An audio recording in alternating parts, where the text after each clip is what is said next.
Antes, pois, de pensar em obter comunicações de tal ou tal espírito, importa que o aspirante leve a efeito o desenvolvimento da sua faculdade, para o que deve fazer um apelo geral e dirigir-se principalmente ao seu anjo da guarda, anjo guardião. Pessoal, quem desenvolve mediunidade na gente é o anjo guardião. Aquele que aprende a manter um diálogo, fazer perguntas ao anjo da guarda, ele vai desenvolver mediunidade bem facinha. Pessoal, tudo é falta de leitura. Você vai lá no Evangelho segundo o Espiritismo, no capítulo 28, Coletânea de Preces Espíritas. O que é que tem lá no capítulo 28? É um calhamaço de preces espíritas, assim. Olha, os capítulos do Evangelho, segundo o Espiritismo, geralmente são pequenos. São 4, 5 páginas. 4, 5 páginas. Pode contar. Pode pegar o Evangelho e contar. Quando você chega no último capítulo, capítulo 28 do Evangelho, você vai encontrar um capítulo que ele é composto de, se não me falha a memória, 46 folhas. 46 páginas. Cada uma com uma prece diferente. Prece para quem acaba de deixar a vida espiritual, a vida física, prece por aquele que pede ajuda, prece pelo obsessor, prece pelo obsidiado, prece pelo anjo da guarda, prece para começar uma reunião. Mas a gente se esquece, a gente não faz esse tipo de prece. Todo grupo mediúnico devia fazer, nos 15 a 20 minutos inicial, leitura daquelas preces, para poder fazer recolhimento. O recolhimento é feito dessa forma, é fazendo as preces.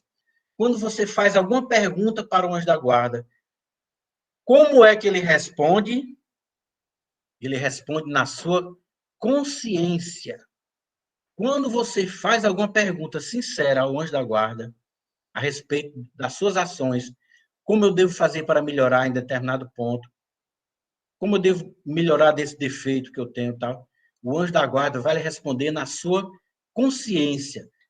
Bota a canetinha na mão, faz um pedido ao anjo da guarda e espera que ele responda. O que vier na sua cabeça, você escreve. Você vai adquirir o hábito de conversar com o anjo da guarda. Daqui a pouco você vai identificar ele com a maior facilidade, pessoal. Então, ele está dizendo aqui, não existe para esse fim, para comunicar-se com algum espírito, nenhuma fórmula sacramental. Quem quer que pretenda indicar alguma fórmula, pode ser taxado sem receio de impostor, visto que, para os espíritos, a forma nada vale. Para os espíritos ficam se rindo de quem fica fazendo fórmulas, de quem fica fazendo ritual. Os espíritos ficam rindo daquela pessoa. Os espíritos zombeteiros, é claro, né? Contudo, a evocação deve sempre ser feita em nome de Deus. Poder-se-á fazê-la nos termos seguintes, ou nos termos equivalentes. Olha Kardec ensinando a gente como é que faz a evocação. Rogo a Deus Todo-Poderoso que permita venha um bom espírito comunicar-se comigo e fazer-me escrever. Peço também ao meu anjo de guarda se digne de me assistir e de afastar os maus espíritos. Olha como é simples. Formulada a súplica, é esperar que o espírito se manifeste, fazendo escrever alguma coisa. Pode acontecer, venha aquele que o impetrante deseja. Como pode ocorrer também, venha um espírito desconhecido, ou o anjo da guarda. Qualquer que ele seja, em todo caso, dar-se-á a conhecer escrevendo o seu nome. Mas então apresenta-se a questão da identidade, uma das que mais experiência requerem, por isso que poucos principiantes haverá que não estejam expostos a serem enganados. Dela trataremos adiante em capítulo especial. Então, Kardec vai falar mais adiante da questão da identidade dos espíritos, né? Nem sempre o espírito que diz eu sou fulano é realmente aquele que é.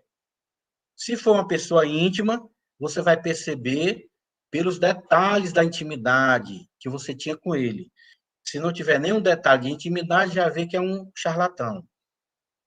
Se for um espírito superior que venha trazer uma instrução geral, de interesse geral, não precisa você ir atrás da identidade mesmo, para saber se realmente é Bezerra, ou se é ou se é o Fénelon, ou se é o Erasto, não. Quando a comunicação é de ensino geral, é pela linguagem que a gente vai ver, a linguagem superior. Então, não é necessário que o espírito seja realmente identificado, não. O espírito que nós temos que realmente identificar, para não ser enganado, é quando é um espírito íntimo, um pai, uma mãe, um irmão, um amigo. Esse você tem que procurar nos detalhes da comunicação, viu, pessoal? Porque são comunicações de cunho afetivo, de cunho íntimo, de cunho pessoal. É diferente de comunicações de cunho geral. Quando queira chamar determinados espíritos, é essencial que o médium comece por se dirigir somente aos que eles sabem serem bons e simpáticos, e que podem ter motivo para acudir ao apelo, como parentes ou como amigos. Isso aí quando o médium já tem um pouco de desenvoltura na mediunidade dele. Neste caso, a evocação pode ser formulada assim: em nome de Deus Todo-Poderoso, peço que tal espírito se comunique comigo. Ou então, peço a Deus Todo-Poderoso, permita que tal espírito se comunique comigo. Ou qualquer outra fórmula que corresponda ao mesmo pensamento. Não é menos necessário que as primeiras perguntas sejam concebidas de tal sorte que as respostas possam ser dadas por um sim ou um não. Como, por exemplo, estás aí? Queres responder-me? Podes fazer-me se inscrever, etc. Então, são perguntas fáceis para o Espírito dizer se está ou não ali presente, né?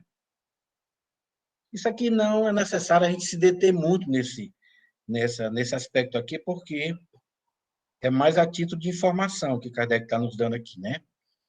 Aí diz, mais tarde, essa precaução se torna inútil, né? Quando você se acostuma com o espírito, não necessita mais esse tipo de perguntas. João, Oi.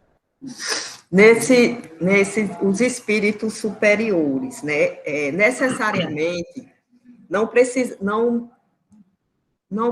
ser ele mesmo que se comunique, né? Pode Aquele que você ser. está chamando, Não, aquele diga mesmo que você assim. está chamando, não precisa, não. Sim, pronto, pode ser alguém da equipe dele, né? Pode, exatamente. Do Ele nível está dele.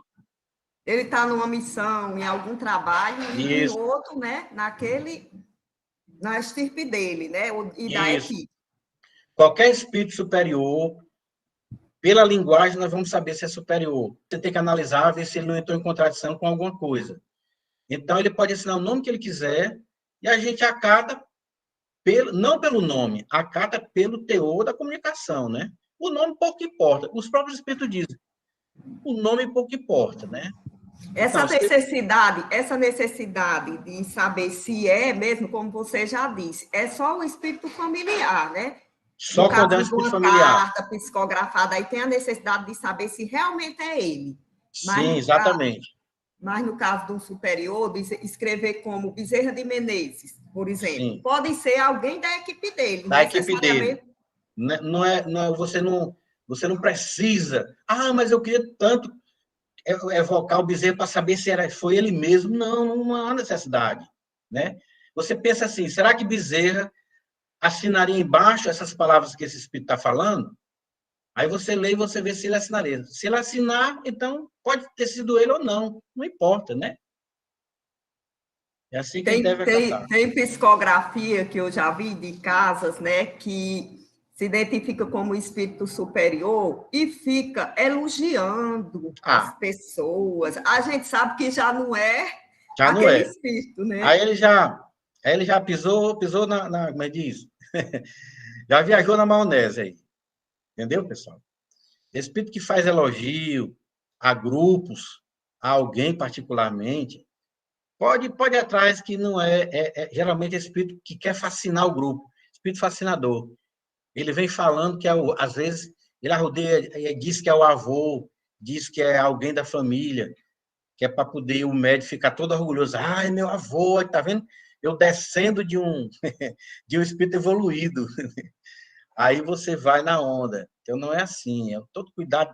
Comunicação, Kardec diz, quanto mais o espírito disser que é superior, mais desconfie. Embora a linguagem seja maravilhosa, mas quanto mais ela assinar dizendo que ele é superior, mais você deve desconfiar. É uma regra que Kardec ensina. Lá no Livro dos Médiuns, no capítulo 31, que chama das comunicações espíritas, né? Que tem as comunicações apócrifas também, né? Então, Kardec diz que teve um determinado médium que recebeu um espírito e, no final, ele assinou Jesus de Nazaré. Mas aí Kardec, no final, ele diz uma nota, ele diz assim, embora a grandeza da linguagem, demonstrando ser digna de Jesus de Nazaré, jamais nós poderíamos acatar essa comunicação como sendo dele, de Jesus de Nazaré, porque o médium vai se achar que ele pode se comunicar com o espírito do nível de Jesus, quer dizer, nem que ele não queira, ele vai se envaidecer o médium, começa logo por aí. Temos que ter nossos cuidados, e eu jamais vou colocar assim. Então, só para terminar aqui, ele diz assim, o essencial é que a pergunta não seja fútil, não diga respeito a coisas de interesse particular e, sobretudo, seja a expressão de um sentimento de benevolência e simpatia para com o espírito, a quem é dirigida. Veja-se adiante o capítulo especial sobre as evocações. Está gostando, Inácia, do tema? Adorando, estava precisando. É coisa boa, graças a Deus.